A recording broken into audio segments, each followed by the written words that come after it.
Hello, everybody, and welcome to the Glory Reds podcast. It's your boy Don Benito, and this is the West Ham versus Manchester United Premier League match preview.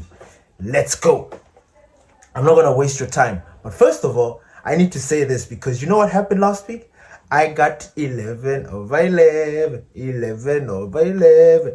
I stopped fighting it. I told you guys, I stopped fighting it. I stopped trying to put Mazraoui into this. I stopped trying to put players in the positions that I know that Michael Carrick is going to change. So I am happy about that because on the app, I got 11 out of 11. In matter of fact, that predicted the first goal scorer, and that was Brian Boom. And yes, he was the first one to score. So I am pretty stoked about that. That has given me some motivation. But this is against West Ham. West Ham under Nuno Espirito Santo have all of a sudden found their legs. They've all of a sudden found themselves. They are a team to be reckoned with. For some reason, they are just winning games and staying afloat. They're doing the business.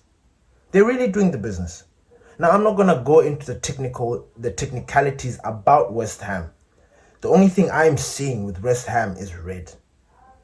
These guys, this is a grudge game. I don't care how you look at it. These guys have been a pebble in our shoe in the recent times. Every time we go to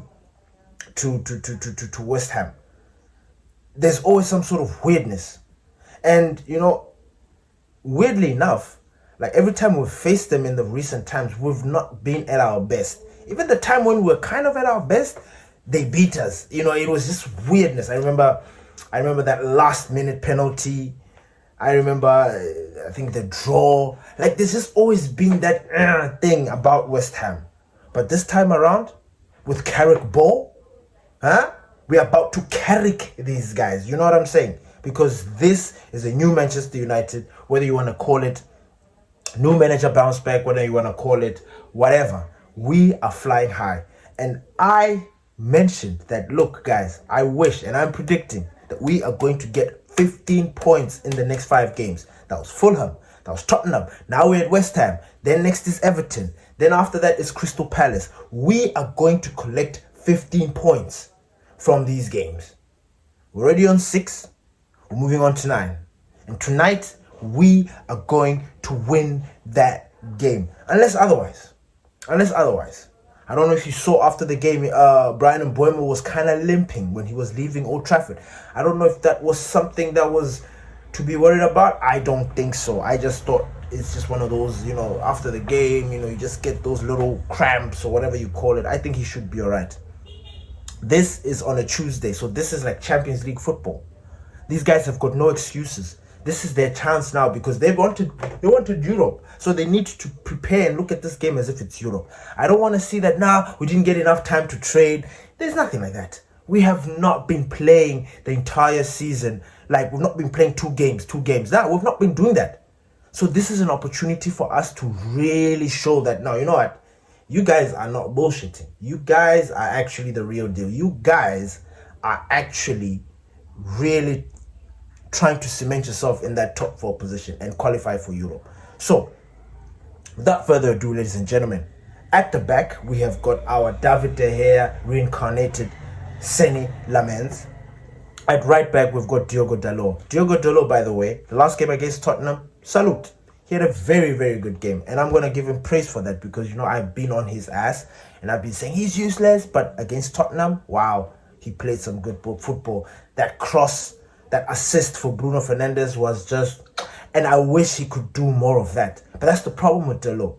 One moment of brilliance, it takes him 55 chances to do something like that. So, it's comme ci, comme ça. So we will take it. In that midfield, in that centre-back position, we don't change. Harry Maguire, Licha.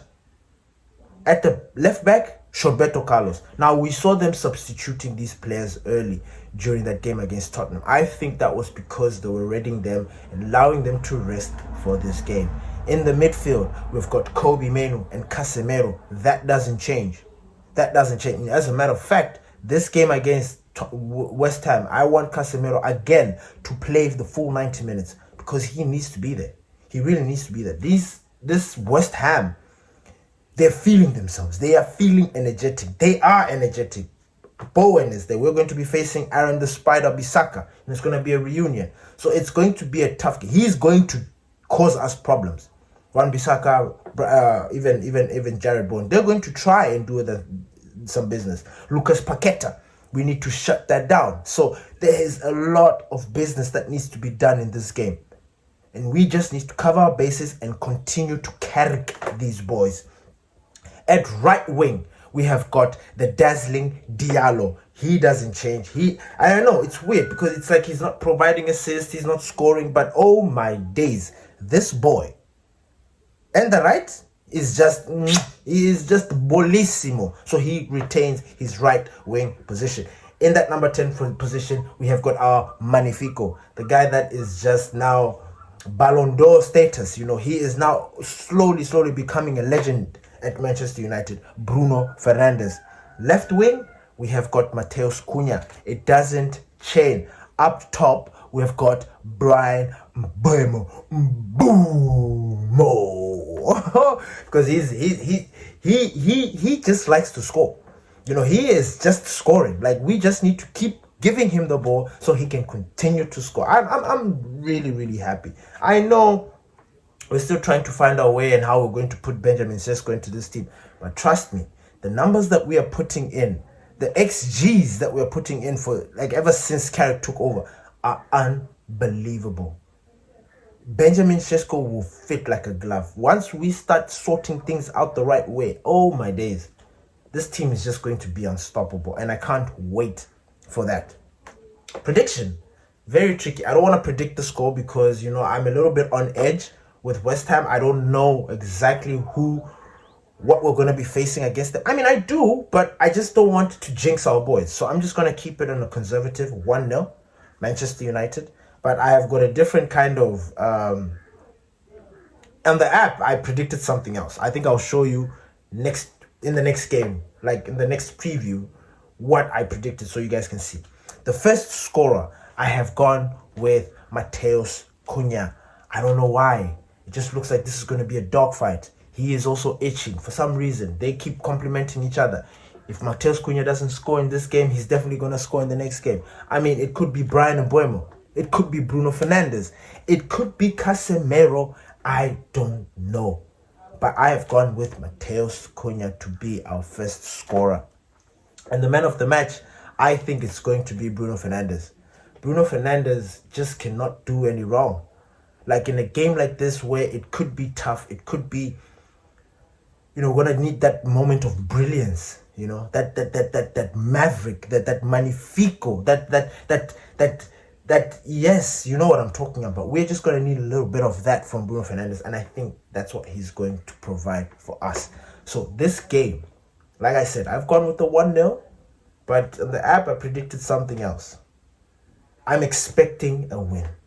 I don't know why I've got this confidence. I don't know why I have this arrogance, but I'm expecting a win.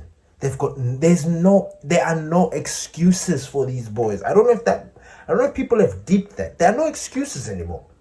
This thing of like, nah, we're not playing in the right positions, that's gone. Everybody's playing in the right position. Nah, the system doesn't work. Nope, that is a lie. Everybody's playing and loving the 4-2-3-1. This is what you've always wanted. This is how we play at Manchester United.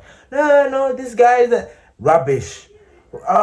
Fatigue. Nope. Everybody's fit. Everybody's firing. This is just like a Champions League night. On a Tuesday, you guys have been missing Europe. Take it as if you're playing in Europe. You know what I'm saying? Like, get that energy going and then you go and hammer the hammers. It is hammer time, boys. Thank you, everybody, for listening to the Glory Reds podcast. Peace.